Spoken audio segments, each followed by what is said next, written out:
नमस्कार, स्वागत है आपका स्वामी जी यूट्यूब चैनल पर। और दोस्तों, मैं वीडियो शुरू करने से पहले एक बात कहना चाहूंगा कि मैं भाषण आपको लिखा हुआ भी देता हूं यूट्यूब पर, हमारी वेबसाइट healerbaba.com पे, और इसके साथ मैं बोलता भी हूं। इसका कारण मैं बता देता हूं, क्योंकि मैं जिस अंदाज में बोलता हूं इस अंदाज में आप प्रैक्टिस कीजिए, आप बहुत अच्छे वक्ता बनेंगे। मैं आपको ये बात गारंटी के साथ कहता हूं। प्रैक्टिस कीजिए एक एक भाषण की कम से कम 20-20 बार। ये 26 जनवरी का भाषण है, शुरुआत कीजिए।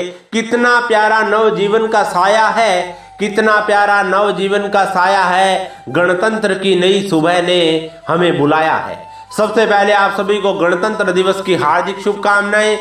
देश प्रेम की भावना से सुशोभित मंच पर उपस्थित माननीय मुख्य अतिथि महोदय एवं समस्त सुनने वालों का हार्दिक अभिनंदन करता हूं। जैसा कि आप सभी जानते हैं कि हमारा देश 15 अगस्त 1947 को अंग्रेजों के चंगुल से आजाद हुआ। आजादी के बाद 26 नवंबर 1949 को भारतीय संविधान बना और 26 जनवरी 1950 को संविधान लागू हुआ। और आज के दिन भारत देश लोकतंत्रात्मक गणराज्य बना।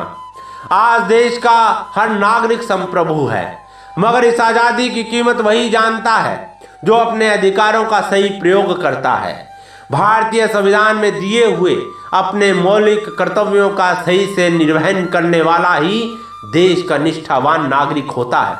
आजादी नाम में नहीं, ईमान में है, हर नागरिक के सच्चे सम्मान में है। आजादी नाम में नहीं, ईमान में है, हर नागरिक के सच्चे सम्मान में है। हर भारतवासी अपने फर्ज निभाए, मेरे देश की महानता इस बात में है। आज हम देश प्रेम का नारा देते हैं, भारत माता के जयकारे से आसमान गुंजा देते हैं, वंदे मातरम की गूंज से शहीदों को याद करते हैं, मगर इतने मात्र से देशभक्ति जाहिर नहीं होती। जरूरी है कि हम यह आकलन करें कि देश हित में मेरी सोच क्या है। क्या मैं राष्ट्र हित की भावना से प्रेरित होकर कुछ करने का सामर्थ्य रखता हूं? क्या मेरे मन में मानव धर्म के लिए संवेदना है? अगर हमारे मन में ऐसे भाव हैं, तभी हम अपने गणतंत्र के चरित्र को उज्जवल रख पाएंगे।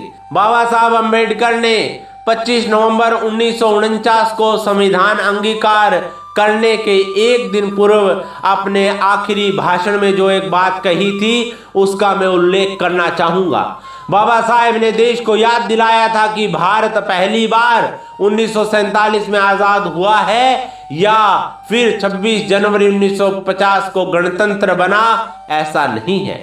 भारत पहले भी आजाद था और हमारे यहाँ अनेक रिपब्लिक भी थे, लेकिन अपनी ही गलतियों से हमने अतीत में आजादी भी खोई है और रिपब्लिक कैरेक्टर भी गवाया है। ऐसे में बाबा साहब ने देश को चेताते हुए पूछा था कि हमें आजादी मिल गई, गणतंत्र भी हो गए, लेकिन क्या हम इसे बनाए रख सकते हैं या अतीत से हम सबक ले सकते हैं? ये भाव थे बाबा साहब के और संविधान निर्माताओं के। कहीं ना कहीं हम फिर आज गणतंत्र की मर्यादा को भूल रहे हैं। गणतंत्र के संस्थापकों का सपना था कि हर भारतवासी अपने गणतंत्र का सम्मान करेगा। स्वतंत्रता प्राप्ति के बाद हमें गणतंत्र भारत मिला, इसके लिए हमें उपकृत होना चाहिए। अभी भी वक्त है, हम जाति, धर्म, भाषा, क्षेत्र का भेद भुलाकर एकजुट होकर अपनी राष्ट्रीय एकता और अखंडता को मजबूत बनाएं। यही हमारे शहीदों को सच्ची श्रद्धांजलि और गणतंत्र के संस्थापकों का सच्चा सम्मान होगा। मैं आशा करता हूं हम इंसानियत के रास्ते पर चलते हुए हमारे संविधान की सर्वोच्चता का सम्मान करेंगे। दो पंक्तियों के साथ अपनी वाणी को विराम देता हूं। करना है हमें वतन को रोशन तो दीपक की तरह जलते रहना। करना है हमें वतन को रोशन तो दीपक की तरह जलते रहना। विश्वास के साथ जीने की चाहत है तो लक्ष्य पूर्ण होने तक चलते रहना। जय हिंद, जय भारत। इस तरह से भाषण दीजिए दोस्तों। और अगर आपको किसी भी भाषण की संचालन की स्क्रिप्ट चाहिए या आपको मंच पर बोलना सीखना हो तो दिए गए कॉन्टैक्ट नंबर पर संपर्क करें। धन्यवाद।